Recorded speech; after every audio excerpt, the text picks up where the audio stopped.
Olá a todos, meu nome é Roberta, eu sou reumatologista e hoje eu vou trazer uma aula para vocês sobre o lúpus. No caso da aula de hoje será o lúpus eritematoso sistêmico e não apenas o lúpus cutâneo. Nós vamos discutir alguns aspectos dessa doença que é super interessante, é muito intrigante, muitas vezes é pauta de dúvida entre os clínicos, principalmente. É comum que os médicos de outras especialidades acabem por investigar os pacientes com algumas patologias, solicitando o exame de FAM, e nem sempre eles conseguem interpretar esse exame e interpretar a clínica que aquele paciente apresenta. Então, acho que é muito boa a oportunidade de estudar essa aula e tentar entender um pouquinho do que é essa doença. O lúpus eritematoso sistêmico, ele é uma doença inflamatória crônica autoimune. Ele afeta principalmente mulheres em idade fértil. A sua etiologia é pouco conhecida e os principais fatores relacionados são fatores de suscetibilidade genética, fatores hormonais, fatores de exposição ambiental, e fatores infecciosos, tá? Exposições a determinados vírus que acabam por ativar o sistema imunológico. Ocorre, então, mediante a esses fatores, uma perda da tolerância imunológica e o paciente passa a produzir autoanticorpos que irão causar a doença. O diagnóstico de lúpus, ele sempre será dado pela soma entre as manifestações clínicas que o paciente apresenta, junto com a presença de autoanticorpos. Portanto, um paciente que apresente apenas autoanticorpos e não tenha nenhuma manifestação clínica, não terá como você dar um diagnóstico de lúpus para ele. Ele é um paciente com anormalidades imunológicas no sangue, mas que ele ainda não manifestou a doença. Em alguns casos, nós optamos até por dar alguns tipos de imunomoduladores para esses pacientes, quando nós vemos que as anormalidades estão aumentando e isso pode nos causar alguma preocupação. No entanto, na grande maioria das vezes, esse tipo de caso é só observado pelo reumatologista e não necessariamente vai evoluir como a doença. Os principais, então, acometimentos, e fatores prognósticos serão, então, o acometimento renal, no caso, a nefrite lúpica, o acometimento de sistema nervoso central e a doença cardiovascular precoce. Lembrando que a doença cardiovascular precoce estará relacionada não apenas ao uso do corticoide, mas também relacionada à própria inflamação em si da doença, que aumenta o risco cardiovascular dos pacientes. Ela é grande causa de mortalidade nos pacientes lúpicos, especialmente quando eles passam aquela fase de inflamação no início da doença. Então, após a gente conseguir controlar a doença, o que mais mata é a doença cardiovascular. Existe também as síndromes lupus-like.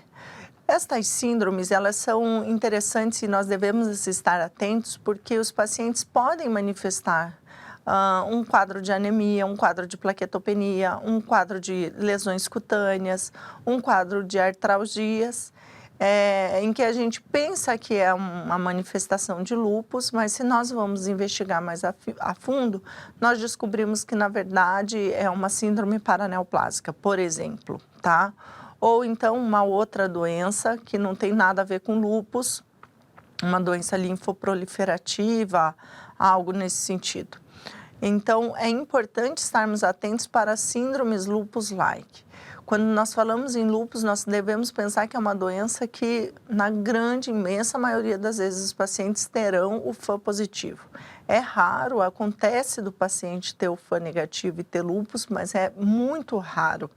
Então, num paciente que tenha manifestações sugestivas de lúpus e o FAM seja negativo, a primeira hipótese diagnóstica é de uma síndrome lupus-like e outros diagnósticos diferenciais deverão, então, ser afastados.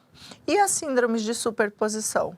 Bom, como se trata de uma colagenose, eu devo pensar que o paciente pode apresentar não apenas manifestações de lúpus, mas manifestações relacionadas a uma artrite reumatoide ou uma esclerose sistêmica, enfim. São doenças que a fisiopatogenia acabam se confundindo muitas vezes, se interagindo, e pode acontecer do paciente ter manifestação de mais de uma doença e ter sim síndromes de superposição. E o que é a fisiopatologia do lúpus? Bom, pouco se sabe, é uma doença extensa, né? A gente estuda muito a fisiopatologia da doença, mas ainda tem muito a se descobrir.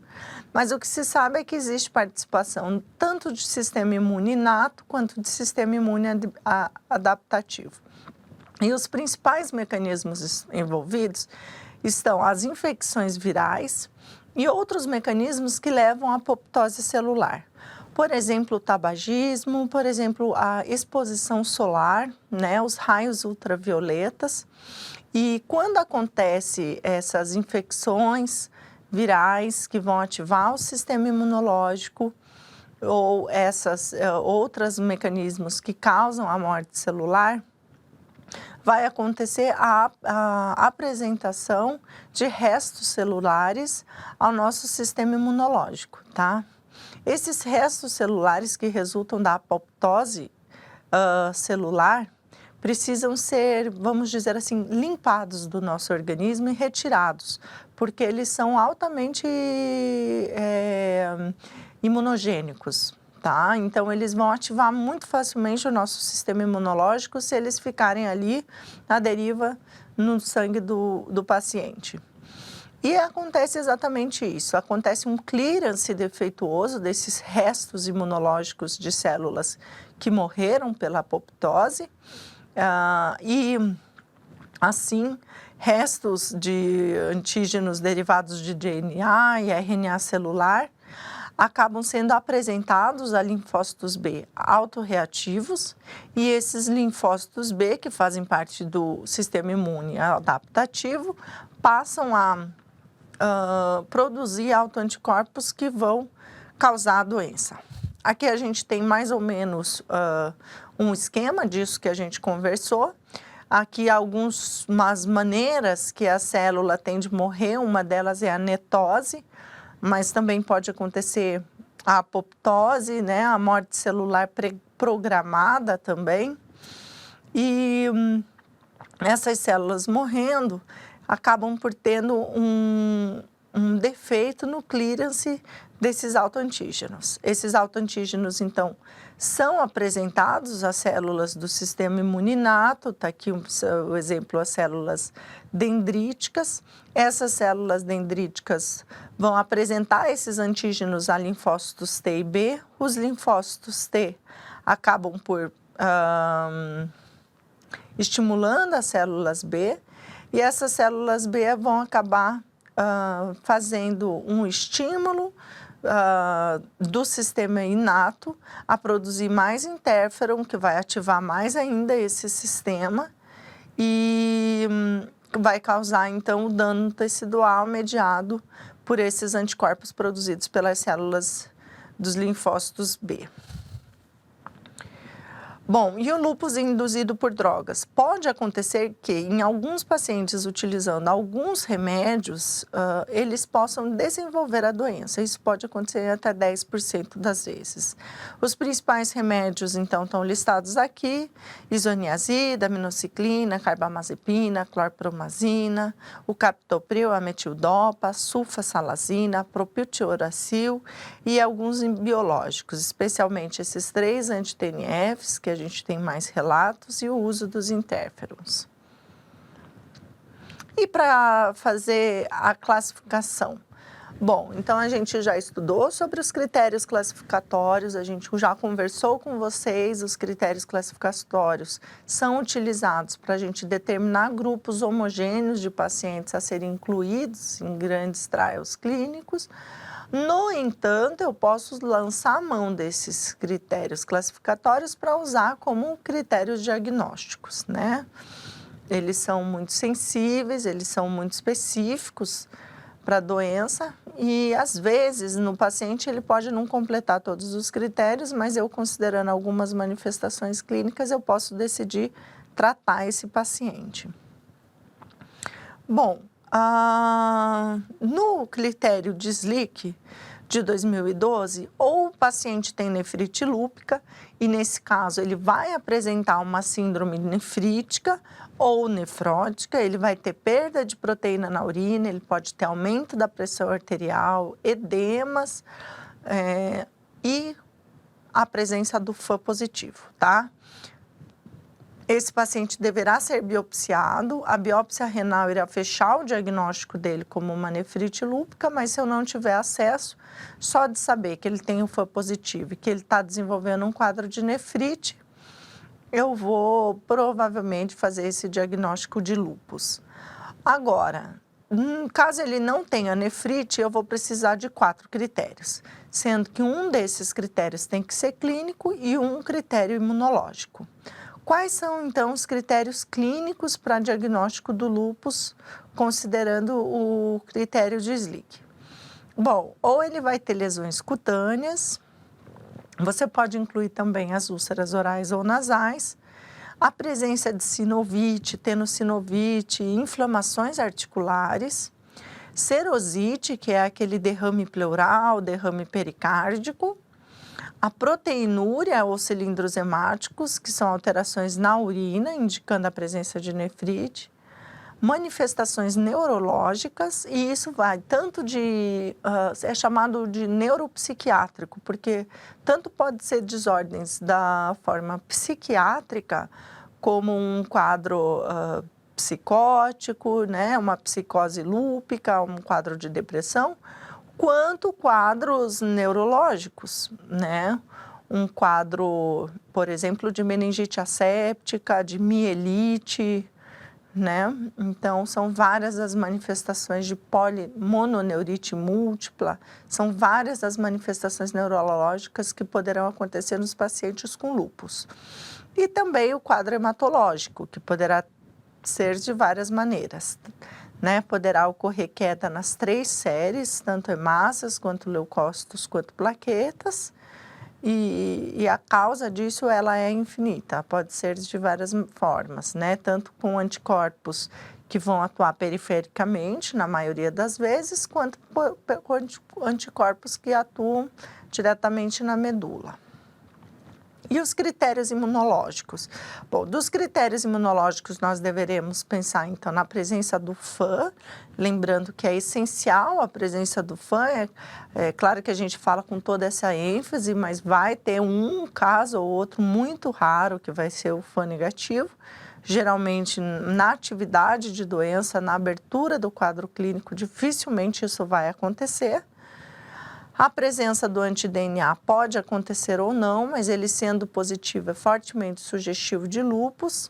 O anti-SM, a presença dos anticorpos antifosfolípide, hipocomplementemia e a presença do CUMBS direto, indicando uma anemia hemolítica. E os critérios ACR-EULAR, eles são um pouco mais recentes, eles são um pouco mais elaborados, eles citam e eles pontuam cada manifestação e você deverá somar, né? Primeiro você deverá considerar se o paciente tem ou não o FAM positivo. Para aquele que tem o FAM positivo, é só para esse paciente que eu vou considerar esse critério classificatório. E eu deverei somar, então, cada manifestação que o paciente está apresentando. E se a soma der maior que 10 ou igual a 10, eu vou ter o critério preenchido e o diagnóstico feito, tá? O critério classificatório vai fechar, então, como lúpus para esse paciente. E das manifestações clínicas? Ora, o período de manifestação clínica de um paciente com lúpus, ele é muito variável, tá? O paciente, no início da doença, ele pode apresentar uma grande atividade, uma grande manifestação de inflamações, e aí nós começamos a tratá-la. Ele pode entrar em remissão, mas a qualquer momento essa remissão pode começar novamente a resistir e o paciente vir a ter um novo quadro de atividade que a gente costuma chamar de flare. Tá? Então, o paciente passa por fases de atividade e remissão de doença, em alguns períodos de flare, que são períodos onde ele volta a ter a atividade da doença. Cada momento que ele tem esse flare, que a doença começa a entrar em nova atividade, ele vai tendo cada vez mais dano-alvo e ele vai acumulando esses danos de órgãos-alvo, e isso vai ser uma das causas de mortalidade. Então, num paciente com lúpus, a gente quer ele sempre na remissão. Se eu vejo que ele está começando a entrar em atividade, eu já devo agir. Isso, existe uma previsão de que isso aconteça? Não. Isso acontece tão ao acaso que esse gráfico aqui não é o gráfico de um paciente, é simplesmente um gráfico de bolsa de valores que demonstra o paciente, que demonstraria tanto quanto um paciente com lúpus. Então, assim, é muito ao acaso e o lúpus ele pode entrar em atividade em qualquer momento, é uma doença desafiadora. E as manifestações clínicas? Bom, das manifestações clínicas do paciente, as cutâneas são uma das que mais chamam a atenção, chega a ser 90% das manifestações dos pacientes, e lembrar que são geralmente em locais fotossensíveis. Então, rosto, colo, região dorsal, mãos, é muito comum ser em regiões que ficam expostas ao sol. Existe lúpus com lesões cutâneas em locais não expostos? Existe, tá? Mas a grande maioria delas não. O rash em borboleta, em asa de borboleta, é o mais comum. Nós devemos lembrar, e aqui fica bem fácil de ver, que ele poupa o sulco nasolabial e geralmente é uma lesão reversível. Quando eu começo a tratar o paciente, esse rash tende a diminuir, tá? Um diagnóstico diferencial, por exemplo, é a rosácea, né? Às vezes o paciente não tem lúpus, ele tem um rash e o FAM positivo, e isso pode acontecer.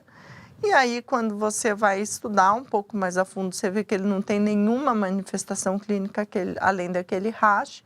Você encaminha ele para o dermatologista descobre que é uma rosácea e trata a rosácea, e o paciente não tem lúpus coisa nenhuma. Isso pode acontecer, a gente deve estar atento, porque dar o diagnóstico de lúpus erroneamente para o paciente é muito ruim, tá? Então, é sempre um grande desafio. E o lúpus discoide? Aqui nós temos lesões mais dramáticas, né? Lesões que deixam cicatrizes, sim, essas cicatrizes são irreversíveis, causam atrofia da pele, dos fâneros. Geralmente também podem acontecer em áreas fotossensíveis. E em alguns casos, não só no lúpus discoide, mas em qualquer lesão que cicatriza no lúpus, a gente tem que cuidar com a transformação para câncer, tá? Seja para carcinoma espinocelular, a gente tem que ficar atento se essas lesões começam a mudar de aspecto ao longo do tempo, né? A paciente com lúpus, ela vai permanecer com essa doença para o resto da vida. E às vezes uma lesão que ela teve, por exemplo, no couro cabeludo, ela esconde essa lesão a vida toda com uma prótese, um implante no cabelo, uma prótese do cabelo. E a lesão fica ali escondida, ninguém vê, ninguém nota. Quando você vai examinar a paciente, você vê essa lesão está com úlcera, essa lesão está evoluindo para neoplasia. Então, nós precisamos ficar sempre atentos aos nossos pacientes para a possibilidade de malignização dessas doenças muito crônicas. O lúpus subagudo também pode acontecer em regiões fotossensíveis, mas geralmente ele é caracterizado por serem lesões reversíveis. Eles podem assumir diversas formas. A gente deve pensar que um paciente com lúpus ele pode ter lesões que se lembram formatos de vasculite, ele pode ter uma vasculite cutânea mesmo, ele pode ter uma lesão que lembra uma psoríase, uma lesão que lembra uma urticária.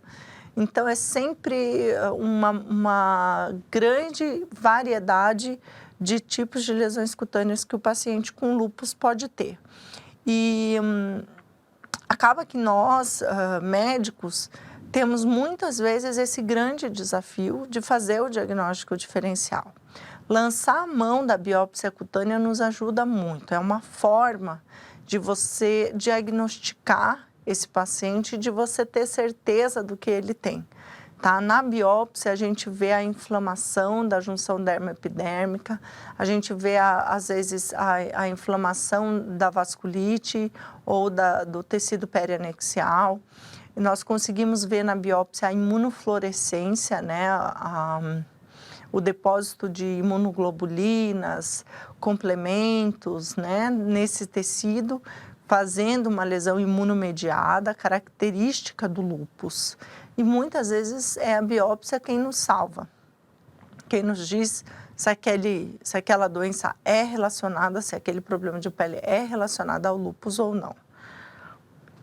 E o fenômeno de Raynaud? Ora, o fenômeno de Raynaud, ele pode acontecer na esclerose sistêmica, né? Ele é uma das principais manifestações da esclerose sistêmica, mas como a gente diz, essas doenças se misturam. E ele pode acontecer aqui no lúpus também. Sempre lembrar naquele paciente que se expõe ao frio e as mãos mudam de cor, né? Então, o fenômeno de Raynaud, aqui eu trouxe um fenômeno de Raynaud que está mais com os dedos numa fase em que eles ficaram claros, né? Mas ele pode ter aquela fase cianótica, ou então ele pode ter aquela fase hiperêmica que ele fica vermelho, tá? Então, independente se ele faz isquemia, cianose ou hiperemia, a gente deve estar atento quando o paciente fala que os dedos, as mãos, dos pés mudam de cor quando se expõem ao frio. Água fria, temperatura fria, né? Esse paciente não tem uma relação dessas manchas com fotoexposição. Pelo contrário, né? O calor, ambientes mais quentes, regiões mais quentes, tendem a desencadear menos fenômeno de Raynaud. E ele, então, vai estar muito presente nas síndromes de overlap. E a recomendação geralmente é a mesma que você deve dar para o seu paciente com fenômeno de Raynaud.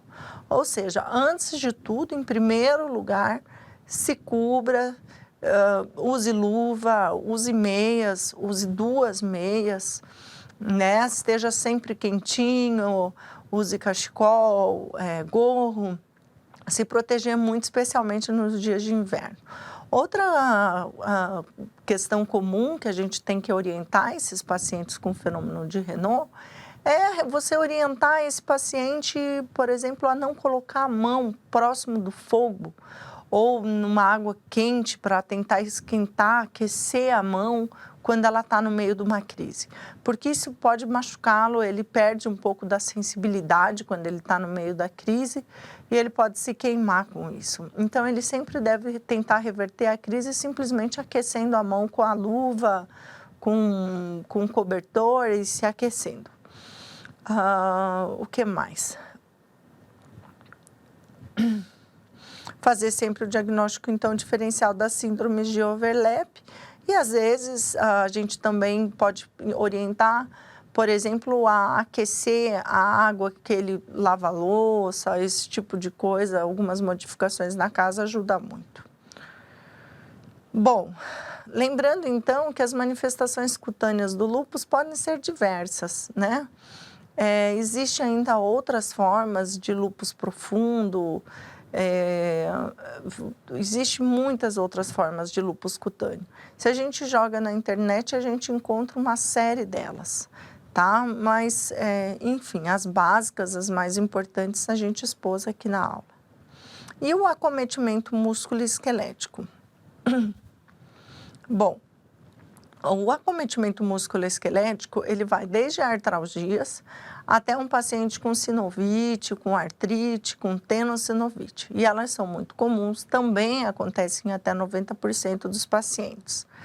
Lembrando que mãos e joelhos são as principais acometidas, tá? E que raramente o paciente vai ter erosão. Aquilo que acontece na artrite reumatoide do paciente ter aquela erosão, aquela deformidade irreversível, aqui no lúpus é diferente.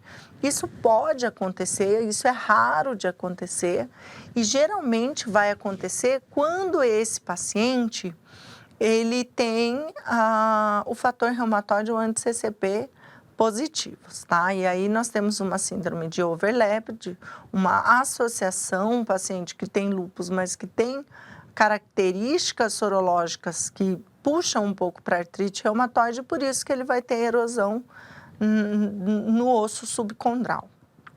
Mas, no geral, ele não deforma. E essas dores? Bom, as dores musculoesqueléticas podem ser, então, tanto por essas inflamações, nós devemos lembrar que é muito comum eles terem tenossinovite, não tanto só sinovite, então, às vezes, essa dor corre pelo braço, irradia da mão para o antebraço, porque está pegando todo o tendão, tá? Mas também é muito comum a associação com fibromialgia. E esses pacientes, eles descompensam, eles são pacientes que ficam estressados, eles têm medo da doença, eles entram em grupos de Facebook, em grupos de WhatsApp e às vezes eles sofrem um verdadeiro terrorismo dentro desses grupos, porque a gente mostrando foto, a gente falando que não sei quem faleceu, é sempre muito pesado. E os pacientes trazem todo esse medo para a gente na consulta, né? Junto com todo esse estresse, toda a privação que eles têm de ter que muitas vezes fazer tratamento, ser afastados dos seus trabalhos, dos seus estudos, são geralmente mulheres jovens, às vezes naquele momento de grande atividade de doença a gente recomenda que elas aguardem e para engravidar no momento em que a doença esteja mais controlada, então elas sofrem muito, elas têm uma carga de sofrimento muito grande que a doença acarreta. E é muito comum a presença de fibromialgia e alterações psicossomáticas. Elas entram dentro das manifestações musculoesqueléticas. Esses pacientes nós devemos ter sempre esse cuidado de ouvi-los e estar atentos a qualquer queixa de dor. Eu não constatei que ela tem artrite. Ok, mas se ela tem dor, ela precisa ser tratada. E às vezes isso inclui otimizar o tratamento para fibromialgia, ou então até mesmo um tratamento de depressão, um auxílio com psicólogos, uma avaliação psiquiátrica.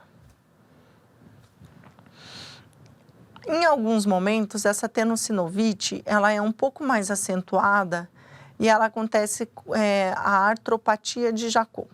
A artropatia de Charcot, ela tem essa tenossinovite, então, mais intensa. A gente vê aqui que a gente não consegue ver as metacarpofalangianas desse paciente, porque está tudo muito inchado.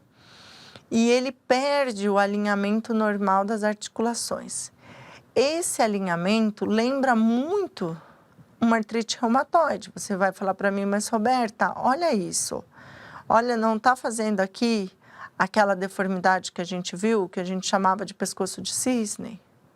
Parece mesmo, né? Porém, quando a gente faz o raio-x, nós não vemos todas aquelas deformidades, aquelas erosões, aquela redução do espaço articular, a esclerose subcondral que acontece, que pode acontecer por conta das manifestações da artrite reumatoide. Então, essa lesão reversível é chamada de artropatia de Charcot. E as manifestações renais? 50% dos pacientes com lúpus têm manifestação renal. Nós devemos lembrar que são principalmente americanos afrodescendentes. Na população caucasiana, isso não acontece tanto. Gente, no Brasil, essa diferença é muito difícil de fazer, né? Porque geralmente até para fazer estudos em lúpus a gente não consegue, porque o brasileiro ele é uma população muito miscigenada. Não tem como você dividir em raças, tá? Mas, enfim, quando nós vemos estudos norte-americanos, é nesse grupo que a gente mais vê. Ela é uma doença, então, de muita alta morbimortalidade e ela deve ser diagnosticada e tratada rapidamente. Ora, peguei um paciente, tem um FA positivo, primeira coisa que eu vou fazer, conversar com ele, constatar se ele tem dores, constatar se ele tem lesões na pele, constatar o histórico dele, se ele nos traz alguma coisa de história prévia, de história da infância, ou então de internações recentes que possam nos puxar algo para a doença, mas principalmente fazer um exame de sangue, fazer um exame de urina, ver como está o hemograma desse paciente, ver como está o exame de urina. Tá? Muitas vezes o paciente não nota que ele está tendo nefrite. Ele não tem aquele quadro clássico de proteinúria nefrótica, que ele faz um superedema, que ele tem espuma na urina, muitas vezes ele não notou, tá? Então, nós devemos rastrear ativamente esse paciente com FA positivo. Ora, rastreei ele e eu vi que a urina 1 está alterada com sedimentos, cilindros, hemáticos principalmente. Cilindros e hialinos a gente não vai considerar. Presença de piúria, hematúria. Ou presença de proteínas, vamos fazer uma proteinúria de 24 horas. É ela quem vai nos ajudar e vai nos guiar nesse diagnóstico, tá? Então, a presença de proteinúria acima de 500 miligramas por decilitro em 24 horas, ou uma razão que dê mais ou menos, que dê em torno disso, razão proteinúria, creatinúria, que dê mais ou menos em torno disso, tipo um 0,5, vamos supor, seria sugestivo de lúpus, ok? Eu sei que para aqueles pacientes que tiveram nefrites, que foram tratados e que a proteinúria atingiu o valor igual ou menor de 700, esse paciente tem um bom fator prognóstico. Significa que o meu tratamento foi bom. Então, as manifestações renais, elas são importantes, elas devem ser tratadas e esse alvo eu devo sempre querer atingir, ok? Para aqueles pacientes que tiveram manifestação de lúpus. Nesses pacientes é comum que ele tenha um anti-DNA positivo e baixos níveis do complemento. Geralmente a gente dosa o C3, o C4, o CH50. E as manifestações renais? Falando ainda das manifestações renais, a gente vai falar então que é essencial confirmar esse diagnóstico, né? Afastar outras causas, ver o que está acontecendo com esse rim. Ora, quando eu tenho um paciente com lúpus e eu vejo que ele tem proteinúria na urina, o que me acontece? Eu posso ter várias hipóteses. Pode ser que não seja lúpus e seja outra doença associada. Pode ser que o lúpus esteja ativo, tenha uma inflamação grande na urina. Pode ser que o lúpus já tenha feito todo o seu dano, vamos dizer assim, e que eu tenha só esclerose, só lesões cicatriciais nos rins e que prejudicam a reabsorção das proteínas na função renal em si. E aí ele perde proteína, não mais por conta da inflamação, mas por um resultado crônico dessa inflamação a longo prazo. A biópsia vai nos trazer isso, vai nos trazer índice de atividade, índice de cronicidade. Por isso que eu podendo fazer biópsia, eu devo biopsiar esse paciente com nefrite, ok? Existe alguma classificação de biópsia, às vezes elas caem nas provas, né? Provas de residência médica às vezes caem. Eu acho um pouco demais para cair numa prova de revalida, mas assim, acho que é bom a gente saber quais são as de pior prognóstico, tá? Que é a classe 3 e 4, ok? Então, sempre que eu tiver um paciente com classe 3 ou 4, é um paciente que eu vou tratar mais agressivamente. A classe 6 é a classe de esclerose, é então aquela classe que tem pouco a fazer. Quando eu faço essa biópsia e eu tem uma boa representatividade na biópsia, vem bastante número de glomérulos e eu vejo que eles estão todos esclerosados. Eu já penso, não adianta eu ficar submetendo esse paciente a grandes imunossupressões. A imunossupressão também tem risco, né? O paciente também pode pegar uma infecção, eu também vou expor esse paciente. Se ele tem pouco a salvar desse rim, eu talvez tenha que, ao invés de pensar em imunossupressão, eu devo pensar numa terapia que substitua esse rim, né? Num transplante renal, né? Muitas vezes são pacientes jovens. Então, a biópsia nos ajuda muito nesse sentido. E as manifestações do sistema nervoso? Bom, para as manifestações do sistema nervoso, foi aquilo que eu falei. O paciente vai ter tanto manifestações psiquiátricas quanto neurológicas. Pode ter tontura, pode ter mononeurite, pode ter psicose, amielite, meningite asséptica e pode ter manifestações vasculares. Dentro do lúpus existe uma doença que pode acontecer junto, que é a síndrome do anticorpo antifosfolípide. Vai haver uma aula sobre ela, mas que é uma doença que aumenta a hipercoagulabilidade do paciente. Então, ele aumenta o risco de fazer AVCs isquêmicos por conta da doença, tá?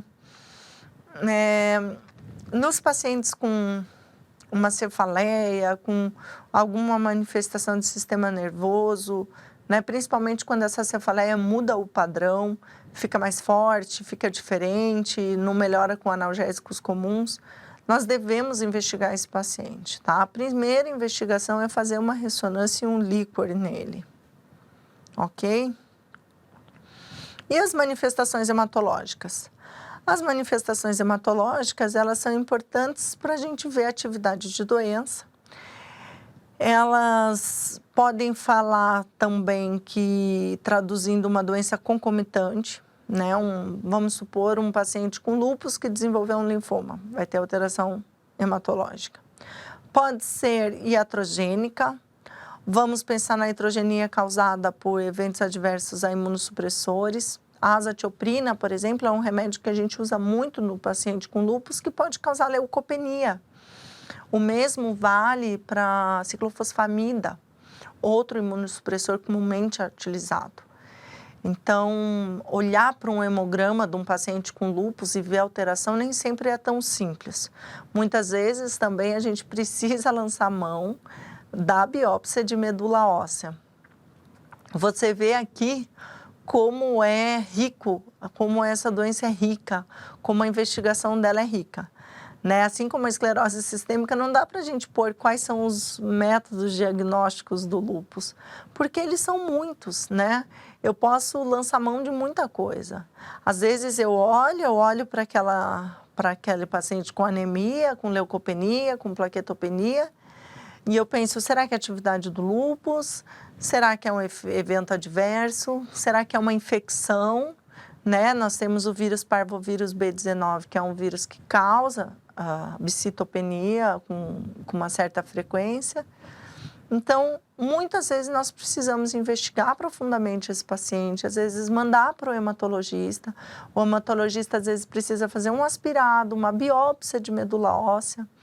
Então, a propedêutica desse paciente é muito rica, né? Muitas vezes é uma história sem fim, para a gente descobrir exatamente o que está acontecendo. Quando a gente descobre exatamente o que está acontecendo, a gente acerta o tratamento do paciente, a gente muda o prognóstico da vida dele. Existe também, principalmente, a destruição periférica das células pela presença de autoanticorpos, mas pode acontecer essa presença dentro da anemia, tá?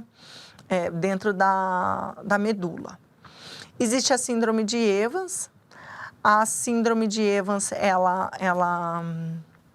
é uma colisão de anemia hemolítica autoimune com trombocitopenia. Então, nesses pacientes, eles têm o FA positivo e tem uma manifestação única isolada de anemia com trombocitopenia, anemia hemolítica com trombocitopenia. E outras doenças hematológicas poderão acontecer também. Tá? Então, o paciente com lúpus, ele tem uma gama de manifestações, ele pode desenvolver síndromes mais drásticas, como, por exemplo, uma síndrome de ativação macrofágica, na vigência de uma infecção, né, ou de grande atividade de doença, tá? Ele pode fazer uma púrpura trombocitopênica trombótica. Pode acontecer muitas outras manifestações. A gente, geralmente, tá, a gente vai investigar amplamente e é muito comum nós lançarmos mão do outro especialista para ele nos ajudar na investigação desse paciente, ok? São pacientes graves e muito difíceis de manejá-los. E o tratamento? Bom, os objetivos, então, do tratamento vai ser, então, de manter os menores índices de atividade, usando imunomoduladores e imunossupressores que sejam adequados. E o que isso significa? Ora, eu tenho que manter esse paciente em remissão e eu devo tentar economizar o máximo da quantidade de imunossupressor que eu vou usar nele, para que ele tenha o menos efeitos colaterais possíveis. Eventos adversos têm que ser reduzidos nesses pacientes. Eles se tratam muitas vezes por muitos anos, ok? Evitar triggers de doença. Orientar esse paciente sobre cigarro, sobre luz ultravioleta. Fazer vacinas para que eles se previnam contra determinadas infecções, né? Evitar o dano de órgãos-alvo. Como assim? Manter esse paciente o máximo em remissão possível, para que cada flare novo que vem não aconteça na vida desse paciente. Eu evitar o máximo de número de flares possíveis. Reduzir as comorbidades, né? Tanto a aterosclerose, que aumenta muito a mortalidade desses pacientes, mas também outras que estão relacionadas. A diabetes é um paciente que usa corticoide por muito tempo, hipertensão, obesidade, né? Depressão, a fibromialgia. Então, são todas comorbidades que muitas vezes nós temos que agir profundamente para conseguir um bom resultado no tratamento do paciente com lúpus. Nós teremos, então, imunomoduladores. Eu vou falar muito sobre hidroxicloroquina e vitamina D. A hidroxicloroquina é a droga do lúpus. Ela é um imunomodulador. A gente não chama ela de imunossupressor porque realmente a ação dela não é tão, vamos dizer assim, a ação dela no sistema imune não vai bloquear tanto essa inflamação que o lúpus causa. Mas a longo prazo, quando eu observo os pacientes que tomam hidroxicloroquina, eu consigo enxergar muito o benefício dela. Ela tem benefício para que o paciente entre menos em atividade, tenha menos flare. Ela tem benefício para a prevenção de eventos trombóticos. Ela tem uma função de antiagregante plaquetário, parecido com o do AS. Então, ela é muito importante para o paciente com lúpus. Ela é importante na grávida, né? As grávidas com lúpus devem sempre que possam tomar a hidroxicloroquina. Ela vai prevenir complicações gestacionais nestas pacientes. A hidroxicloroquina, ela melhora também as dores articulares, ela trata, em certa forma, a tenossinovite do paciente com lúpus. Então, ela só tem efeito positivo. O principal evento adverso dela é a maculopatia, ela acumula na retina. Geralmente, esse acúmulo, ele acontece depois de 20 anos de uso do remédio. É porque realmente a gente usa ele por muito tempo, então vai ter casos que acontecem.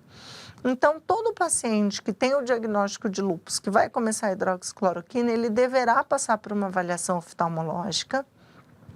Se ele tiver alguma patologia de retina prévia, nós deveremos ter muita cautela na administração desse remédio. Muitas vezes a gente não administra, porque já é um fator de risco para ela se acumular mais na retina. Então, na grande maioria, são pacientes jovens, não tem nada na retina, a gente pode começar. E aí ele deverá ser avaliado depois de 5 anos e depois uma vez ao ano. Tá? Então, o uso da hidroxicloroquina ele é fundamental, é indiscutível no lúpus.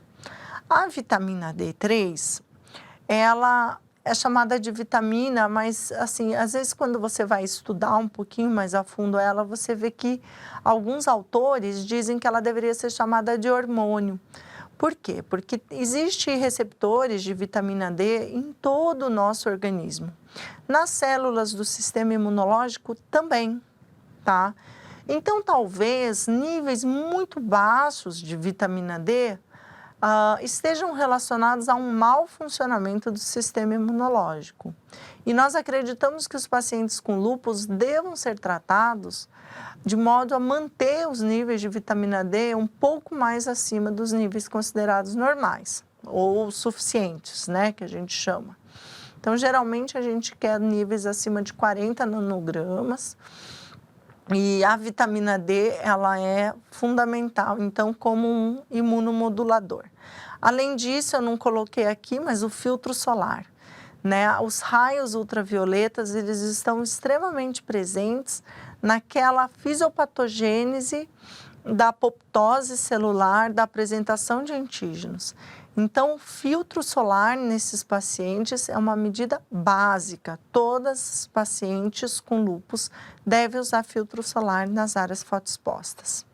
E os corticoides? Os corticosteroides, eles são a base do tratamento do lúpus também. Naquele paciente que está inflamado, qual remédio vai agir rapidamente, que eu vou começar de olhos fechados, independente de como o paciente está se apresentando? É o corticosteroide, é a metilprednisolona, é a dexametasona, é a prednisona. Né? Geralmente a dexa a gente faz na falta da metilprednisolona. E a gente faz esses remédios em pulsoterapia, de 250 a 500 miligramas até 1 grama endovenoso de 1 a 3 dias, tá? Isso é uma forma de eu tratar mais rapidamente e eu até poupar a quantidade de corticoide que eu posso manter nesse paciente. Caso contrário, eu posso simplesmente entrar com uma dose de prednisona de 1 a 1,5 miligrama por quilo e ir reduzindo paulatinamente. Mas lembrar que isso aumenta o dano cumulativo. O paciente fica exposto a corticoide por muito mais tempo. Mas são remédios fundamentais, vão tratar nefrite, vão tratar manifestações articulares, vão tratar muito bem as manifestações hematológicas, as manifestações de sistema nervoso central, as serosites.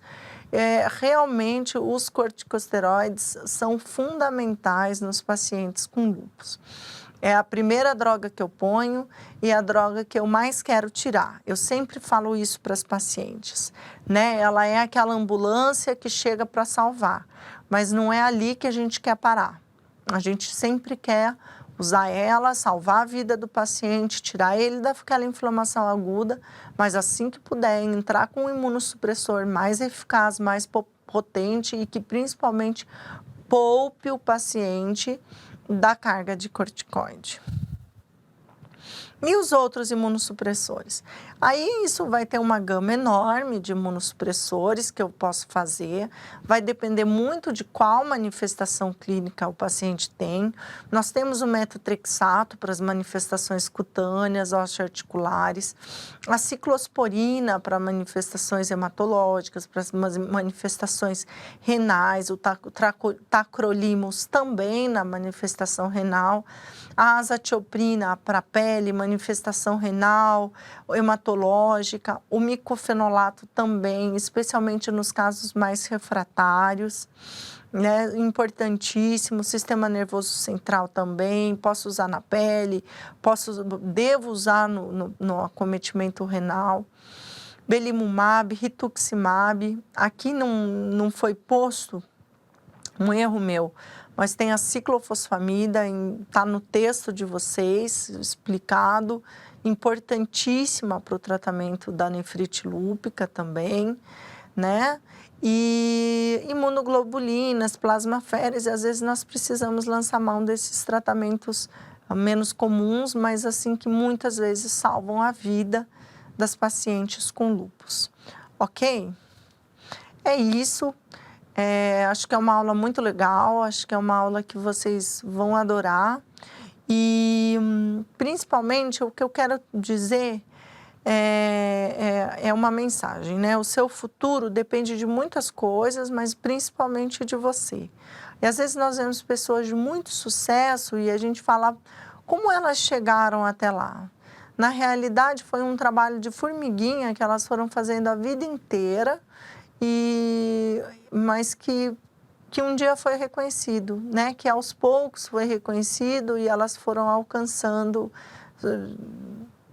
coisas que talvez elas nem projetaram para si mesmas. Então, estudem, essa é uma aula legal, essa é uma aula importante, façam com amor, façam com cuidado, mas lembrem principalmente, né, que o seu futuro está nas suas mãos. Tudo bem? Até a próxima aula.